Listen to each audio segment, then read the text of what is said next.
दोस्तों अभी हम लोग का पास आ गया हीरो सुपर का फुल इंजन खुला हुआ है। ये हो गया केरंग का बेरिंग, बिल्कुल ख़राब हो चुका। चलो इसको खुलो। तो हम लोग केरंग बना लिए, दोनों बेरिंग डाल दिए, काइनेटिक रॉड डाल दिए, ठीक है ना। अभी बहुत मिलेगा मिथुन भाई, इसका खर्चा कितना? 900 रुपया ले आया काइनेटिक रॉड। ये डंडा का दाम लिया 900। अब बेरिंग का, एक बेरिंग का कीमत कितना है देखते हैं। बेरिंग का पूजा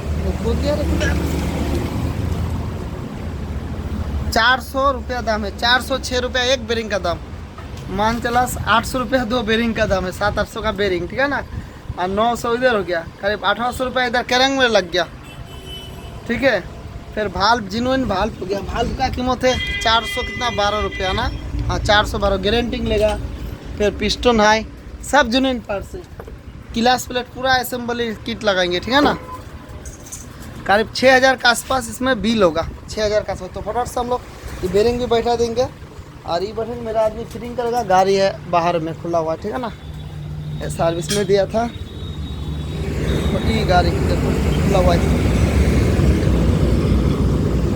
तो वीडियो मिस नहीं कीजिए। अभी फटाफट से हम लोग स्टार्ट करते हैं, स्टार्ट करके साउंड भी सुनाएंगे, ठीक है ना। ये पार्ट 1 फिटिंग हम लोग नहीं देखा पाएंगे, टाइम लगेगा, आदमी नहीं है, बहुत सामान खुला हुआ है अभी भी, ठीक है ना।